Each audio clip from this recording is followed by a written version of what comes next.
Hey guys, welcome to a new episode of Beauty Beacons. Today we are going to talk about Amy Lyon, Emma Hart, Lady Hamilton.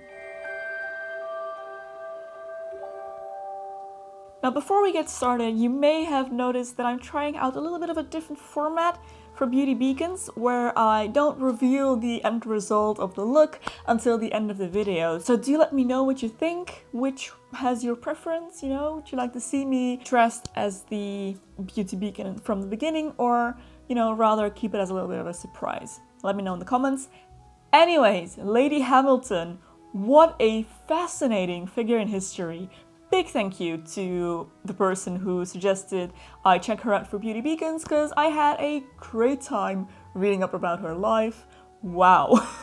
Many biographies have been written about her because she is a very fascinating figure in English history. So I do recommend reading up on her a little bit if you're interested, but I'm gonna give a little bit of a summary of her life here before we get into the beauty tutorial. So as a young girl, then Amy, who later changed her name to Emma Hart, moved to London to work various jobs, such as assistant in the theatre world or dancer in a quack doctor's goddess temple where he treated patients for fertility issues. She worked as an assistant in a brothel as well. Eventually she ended up with a man who got her pregnant and then wanted nothing more to do with her, after which she was taken in by one of his friends, Honourable Charles Greville. He kept her under the condition that she would have the child fostered somewhere else and, speak no more of it, and, he would get to visit her every now and then. So everything went well until this Charles Greville decided that he needed to marry a wealthy woman, and Emma was in the way. So he had her sent off to his uncle, telling her that he would join her there a few months later, which obviously never happened. And even though she was very angry and hurt at first, she ended up falling in love with the much older uncle, who was Sir William Hamilton, the British envoy to Naples. Now before Greville had Emma sent off, he introduced her to painter George Romney, who was looking for a, model subject at the time and became absolutely obsessed with Emma. He painted countless portraits of her. She became his muse. He was infatuated with her. It is through his work that she became really well known in London. She became well known in society, and other painters started painting her as well, and she was just a really popular figure in London at the time. So Emma went to live with Sir Hamilton in Naples at the age of 21, and after realizing she had been betrayed by Greville, after a little while she ended up falling in love with Sir Hamilton, and they were happily married, giving her the title of Lady Hamilton. So in Naples, Lady Hamilton was also a very popular figure in society. She became very close friends with the Queen of Naples, who was also Marie Antoinette's sister, and she entertained lots of guests very successfully. Now, one of the things she was best known for were her attitudes, which were kind of like tableau vivant, or short little pantomime plays where she would portray various characters from Greek mythology. Now a few years later, Emma met Horatio Nelson, a celebrated war hero who had many victories in the war against Napoleon. She nursed him in her home for a while after he came back from battle wounded, and in that time period they fell in love. Now, surprisingly enough, Sir Hamilton, who was already elderly at that time, approved of this affair, and that is kind of the source of the notoriety of Lady Hamilton. It was pretty much publicly known that Emma and Nelson were having an affair, and it was routinely made fun of in the press and in society, but people also found it very fascinating and interesting, to see how this would develop. So this strange kind of love triangle was kept up until the deaths of both Lord Hamilton and Nelson, and in the meantime Lady Hamilton engaged in politics, modeled for more paintings, had a child of Nelson's, and became a fashion icon in London. Now Emma's end is a little bit more tragic, I'm afraid, than this very remarkable life that she had.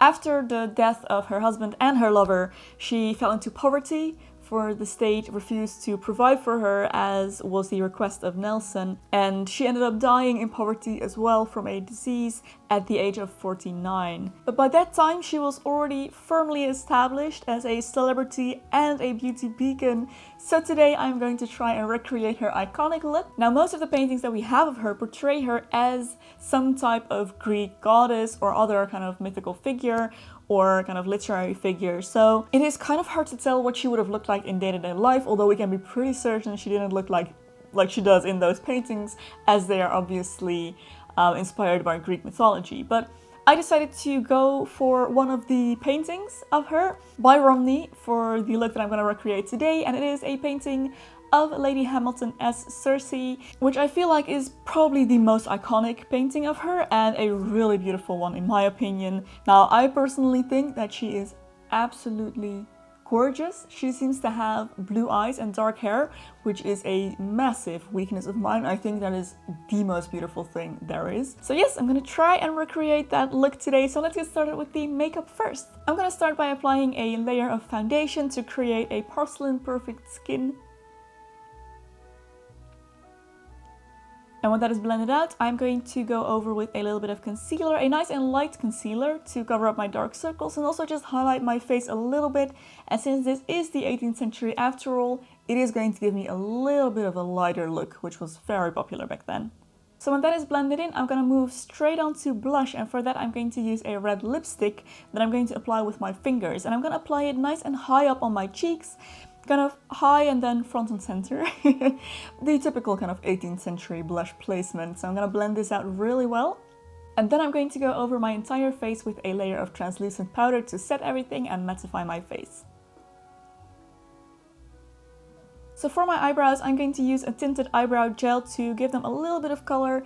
People were mad about dark eyebrows in the 18th century, so I'm going to give them a little bit more of a tint and also comb them into place to make them look nice and groomed. And then the last thing I need to do for the makeup is to use that same red lipstick on my lips, again applied with my fingers for a nice little flush of color.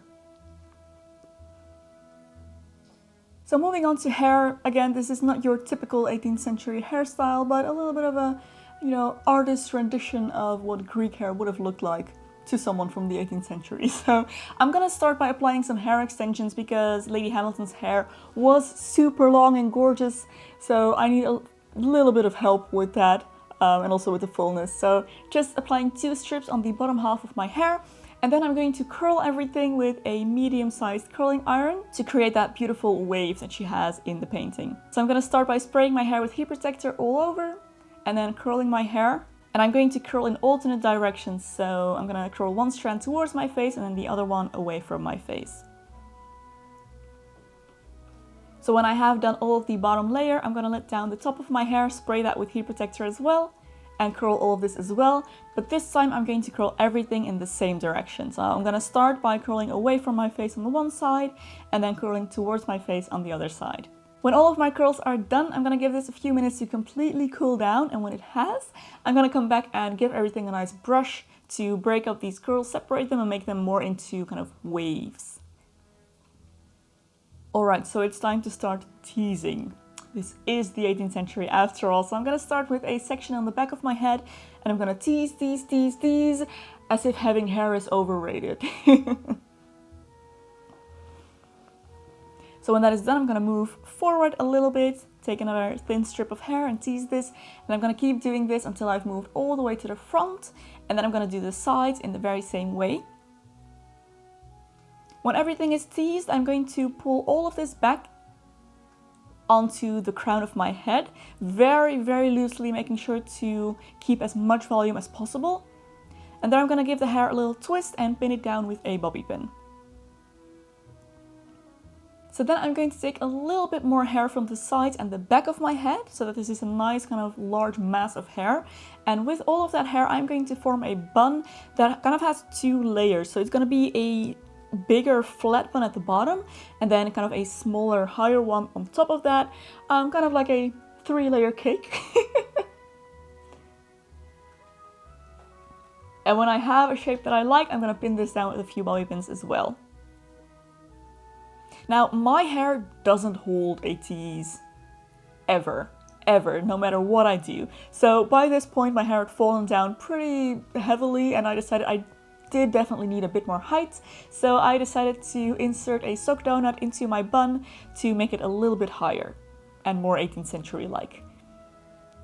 If you need something, some kind of cushion to kind of bump up the hair, feel free to do so. If you don't, then it's absolutely fine as well. So the last step is to add a little bit of a headband or kind of ribbon. She has something in her hair in this painting and many of the others as well. So I'm just going to apply this headband, which is the most similar thing to the painting that I could find, and that completes the hairstyle. There it is, the finished look for Emma Lady Hamilton as Cersei, as painted by George Romney. Not your typical 18th century look, but you know, we've been there already, and I feel like this is really pretty and quite iconic for her nonetheless, because I do feel like this is her best known kind of portrait. Yeah, a very gorgeous look if you ask me. So I really hope you enjoyed this episode of Beauty Beacons, guys. If there is any historical beauty icon from any time in history that you would like me to recreate the looks of, please feel free to leave your suggestions in the comments below. If you enjoyed this video, don't forget to give a thumbs up and subscribe for loads more episodes of Beauty Beacons and other beauty and lifestyle content. If you'd like to support me on Patreon, there's a link in the description box below. Thank you so much for your support. There's another video here that you may also enjoy, you can go watch next. Thank you so much for watching, and I'll see you very soon in my next video. Bye!